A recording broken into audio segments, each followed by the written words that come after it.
प्रभु यीशु मसीह में मेरे सभी भाई और बहनों, आप सभी को जय मसीह की। तो मेरे प्रियो, आज हम देखेंगे हाबिल के जीवन से हमें क्या सीख मिलती है और हाबिल के चरित्र की क्या क्या विशेषताएं थी, वो हम सीखेंगे जिससे हमारे आत्मिक जीवन में उन्नति हो सके। तो आइए साथियों, आज के हम स्टडी को शुरू करते हैं। तो जैसा कि हम सभी लोग जानते हैं, हाबिल जो था वो आदम और हव्वा का बेटा था, जिसका जन्म केन के जन्म के पश्चात में हुआ था। और हाबिल जो था अपनी माता पिता का प्रिय बेटा था, जैसा कि हम उत्पत्ति 4 को पढ़कर अनुमान लगा सकते हैं। और आदम ने जो था वो हाबिल को क्या काम दिया था? भेड़ बकरियों का चरवाहा बनाया था उसे।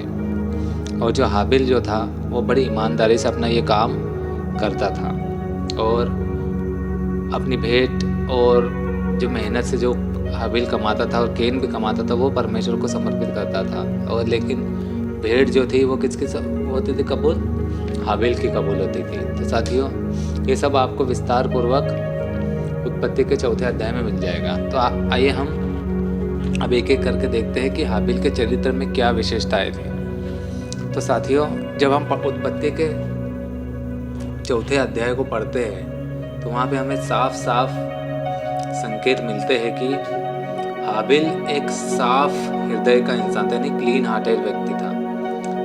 और वह अपने माता पिता की आज्ञाओं का पालन करता था, ये भी हमें पता चलता है।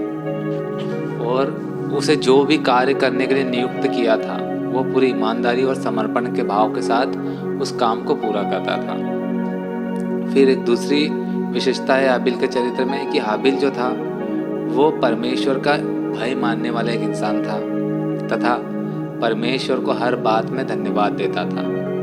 जब भी उसकी उपज या अपने जानवरों से बच्चे पैदा होते थे, एक उत्तम भेंट वो परमेश्वर को चढ़ाकर धन्यवाद देता था, जो कि हम साफ साफ पढ़ते हैं। फिर क्या होता है कि जो हाबिल था वो परमेश्वर की अपनी मेहनत की कमाई में से, यानी कमाई उस समय तो लोग जानवरों को रखते थे, उसमें से परमेश्वर को समर्पित करता था।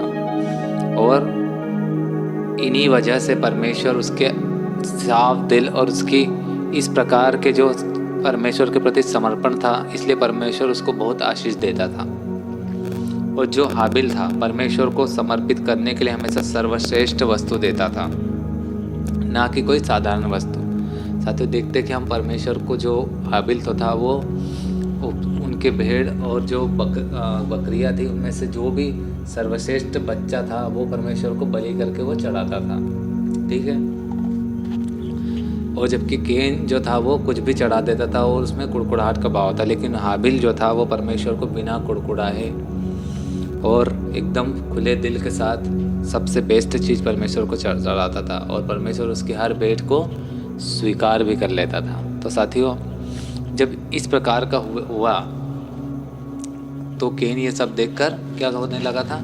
जलने लगता था कि हाबिल की भेंट कबूल होती और मेरी भेंट क्यों कबूल नहीं होती। और इसी जलन के भाव में वो धीरे धीरे उसके अंदर क्रोध और ये जब भाव बढ़ते बढ़ते गए तो अंत में उसने अपने भाई हाबिल की हत्या कर दी, जो कि बाइबल का रिकॉर्डेड पहला मर्डर है, ठीक है साथियों।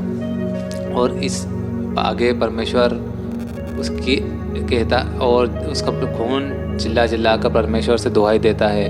और परमेश्वर इस प्रकार के आकर केन को कहते हैं कि तूने उसकी हत्या क्यों की। ये सब हमें पढ़ने को मिल जाएगा। तो साथियों, अब हाबिल के जीवन से हम क्या सीख सकते हैं? तो साथियों, सबसे पहला सीख हमें क्या मिलती है कि हाबिल के जीवन से हमें सबसे बड़ी सीख ये मिलती है कि वह परमेश्वर का हर बात पर धन्यवाद और परमेश्वर का भय मांगता था। इसलिए साथियों, हमें भी हमेशा परमेश्वर का भय मानना है। यानी भय मानना क्या होता है? परमेश्वर की आज्ञाओं का पालन करना, पाप करने के भाव में या तो पाप करने को दूर रहना, बुराई और पाप से सदैव खुद को दूर रखना और एक पवित्रता का जीवन रखना ही परमेश्वर का भय मानना है। तथा अपने जीवन और कार्यों से सदा परमेश्वर को महिमा देना और हर बात के लिए परमेश्वर को धन्यवाद देना भी हमें ये हाबिल के जीवन से सीख मिलती है। फिर अगली सीख हमें क्या मिलती है कि परमेश्वर के राज्य के लिए हमें अपनी ओर से सर्वश्रेष्ठ देना चाहिए। अगर हम नौकरी पेशा वाले हैं तो परमेश्वर के राज्य के लिए दान देना चाहिए। परमेश्वर के लिए अपने व्यस्त समय में से भी समय निकालकर परमेश्वर के लिए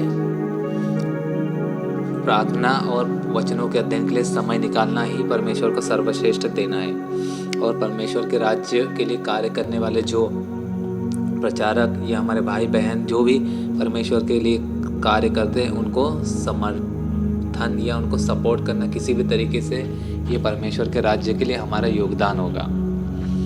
फिर हमारी प्रार्थनाएं तभी स्वीकार की जाएगी साथियों, जब हमारा मन साफ होगा। देखा था हाबिल साफ मन से परमेश्वर को समर्पित करता तो उसकी बलि स्वीकार होती। उसी प्रकार से जब हमारा हृदय साफ होगा, किसी के प्रति कड़कड़ाहट नहीं होगी ना, हम पाप से दूर रहेंगे, तब परमेश्वर से हम कुछ भी मांगेंगे ना, तो परमेश्वर हमें वो हर चीज़ देगा, क्योंकि उसने हमसे वादा करके रखा है कि वो हमारी हर चीज़ को देगा। मांगेंगे तो ज़रूर देगा, लेकिन सबसे पहले हमें उसके वचनों और उसके स्वर्ग के राज्य की खोज करना, उसके बाद हमें हर चीज़ मिल जाएगी।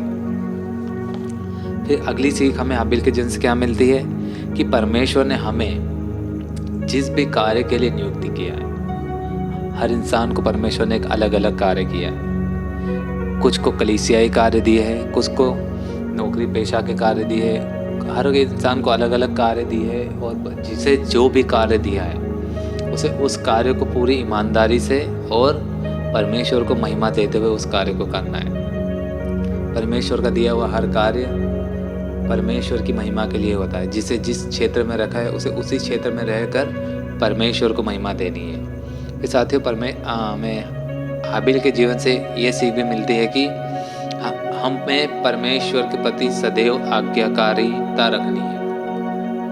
अगर उस समय भी हम पर कोई विपत्ति आएगी, यानी हम आज्ञाकारिता है और हम पर कोई विपत्ति आएगी, तो परमेश्वर हमारी दुआई सुनेगा, उन विपत्तियों में आकर हमें बचाएगा। और अगर हमें उस विपत्ति से परमेश्वर अगर नहीं भी बचाएगा, तो उस विपत्ति को सहने की हमें हिम्मत और ढांढस देगा और शांति देगा हमारे अंदर। और जब हमारे शत्रु हमारे चारों ओर होंगे, चाहे आत्मिक जगत के शत्रु हो या फिजिकल वर्ल्ड के शत्रु हो, परमेश्वर उन दोनों प्रकार के शत्रुओं से हमें बचाएगा। तो साथियों, और भी हाबिल के जीवन से हम बहुत कुछ सीख सकते हैं। अगर आपने कुछ नई बातें सीखी हो तो आप कमेंट करके उन्हें ज़रूर करिएगा, ताकि दूसरे लोग उनसे सीख सकें। तो मिलते हैं अगले वीडियो में, तब तक के लिए जय मसीह की। खुश रहिए और बढ़ते रहिए।